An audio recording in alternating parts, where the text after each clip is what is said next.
Ilang beses sa isang taon, sa kada espesyal na okasyon, asahan mo na merong trade fair na inoorganisa ang Business Development Office. Isa ito sa mga programa ng pamahalaang lungsod na nakakatulong sa mga micro, small, and medium enterprises sa San Jose del Monte. Masarap na amoy ng pagkain, maganda, romantikong ambience at maaliwalas na paligid. Ilan lang yan sa makikita at mararamdaman natin sa Heartfelt Trade Fair 2025 sa River Park Esplanade. Isang araw bago ang araw ng mga puso o Valentine's Day, formal nang binasbasan at binuksan sa publiko ang programa na nakakatulong sa mga San Joseño business owners. Itong Heartfelt Trade Fair ay ipinangalan dahil alam naman natin sa ating puso, ramdam natin ang asenso at progreso dito sa lungsod ng San Jose del Monte. Kaya po ito ginawang heartfelt. Noong December, yung Christmas Saya Mercato ay ikinalulugod kong ibalita sa inyo na naka 11.5 million ang kinita ang gross sales ng aming mga merchants noong December. For 30 days, naka 11.5 million sila. Kaya naman, tuwan-tuwa kami dahil may mga kumita ng 1.1, meron pinakamababa ay 300,000. At meron din ng mga 600,000 pataas. Kaya naman itong mga kinita nila, ginamit nila sa pagpaparehistro ngayon sa kanilang business permit. At tuwan-tuwa kami, marami po talagang natutulungan. At nagpapasalamat po kami kay Mayor Arthur Robes at kay Congresswoman Ate Rida Robes dahil kung wala po itong esplanade, ay wala pong pagdadausan at magiging lugar itong ating mga micro, small, and medium enterprises sa kanilang mga pagpapatikim ng kanilang mga produkto. Buo ang suporta ng magkatuwang sa serbisyo, Mayor Arthur B. Robes at Congresswoman Florida P. Robes, mga miyembro ng Sangguniang Panlungsod at pinuno ng bawat departamento sa mga ganitong programa para sa mga business owners ng San Jose del Monte dahil sa malaking benepisyo nito para sa kanilang negosyo. Kinakandak po natin itong mga trade fair na to. Una, to boost tourism and again, to revitalize the local community para yung mga constituents natin may pinapasyalan. Pero higit sa lahat is para mabigyan ng opportunity yung ating mga MSME o micro, small, medium entrepreneurs. Pero every time na magkakandak na ganito, niro-rotation natin to. Ibig sabihin, for a particular period, iba-iba. Noong December, mga isaw-isaw or kung ano-ano. Ngayon, ibang mga vendors naman para lahat mabigyan ng opportunity. And again, we're pushing to do this activity or to have this activity regularly, and also we are studying na magkaroon tayo ng mga semi-permanent structures to cater yung mga ating small medium enterprises at para mabuhay din talaga itong esplanade natin. Katunayan, magmula nang sumali ang mga business owners na sina Sara at Ryan sa trade fair ng pamahalaang lungsod, maraming nabago at magagandang bagay ang dumating sa kanilang maliliit na negosyo. Dati po, isa lang po yung cart namin. Ngayon po, naging 5 na po siya sa tulong po ng trade fair. Noon po, hindi po kami nakakuha ng business permit. Ngayon po, meron na po kami business permit at nagkaroon na rin po kami ng pwesto sa bahay po namin. Simula po kami na sumali ng trade fair po dito, nakatulong po sa pagpapagamot sa anak kong bunso. Kasi dito po namin kinukuha sa pagpagamot ng anak ko dito sa trade fair po. Noong December po, kumita po kami ng 600K po.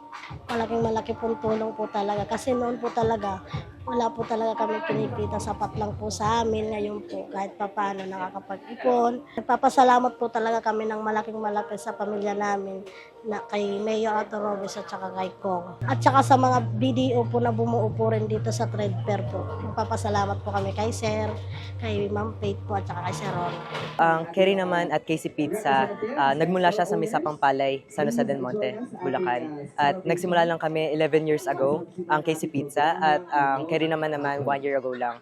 So, itong programa pong ito, talagang nakilala po ang Kerry naman at Casey Pizza dahil nagugulat na lang kami, nasasabi ng mga customers namin, uy, ito yung nasa may Esplanade. So, sobrang laking tulong ito para mas mapalawak yung pagkilala sa brand namin. Sobrang ganda at sobrang laking tulong nito para sa mga micro and small businesses gaya ng Kerry naman at Casey Pizza. Kaya sobrang nagpapasalamat kami sa Business Development Office, kay Mayor Arthur Robes at kay Kong Rida Robes dahil sobrang ganda po ng mga programang ito para sa aming mga businesses na talagang tatak sa Nosenyo. Nakaraang merkato, sobrang ganda po ng experience namin dito. Di lang nakabenta kami ng maraming sales, kariman at pizza, kundi nakakuha po kami na sobrang daming customers. Di lang dito sa San Jose del Monte, kundi sa mga karatig lugar. We're privileged enough para makasama sa mga programang ito ni Mayor Robes and Kong Rida.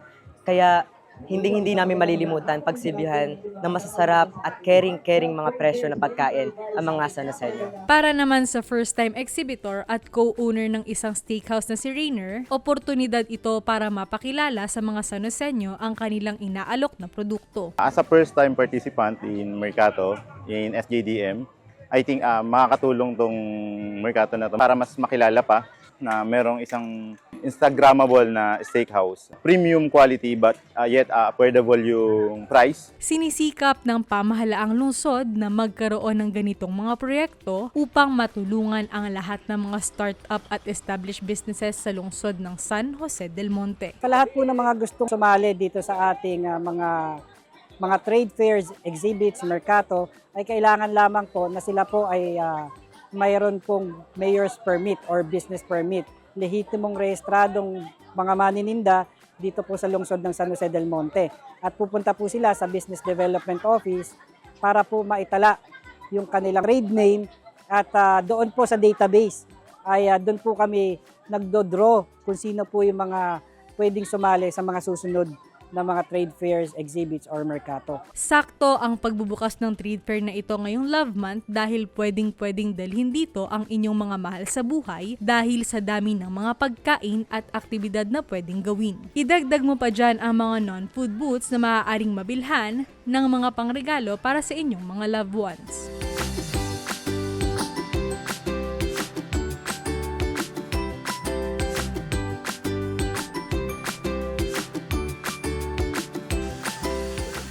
Bukod pa yan sa maganda, maluwag at malinis na espasyo sa likod ng New Government Center kung saan makikita ang amphitheater at public art urban lights. Nag-order po kami ng pizza tapos Shawarma rice. shawarma rice. Fries. Rice. Siomay. Masarap naman po yung mga ano dito. Yung mga pagkain. Tapos maganda rin po yung view. Hello pamilyang San Joseño, inaanyayahan ko po kayong pumunta sa ating Heartfelt Trade Fair 2025 dito po sa ating Esplanade.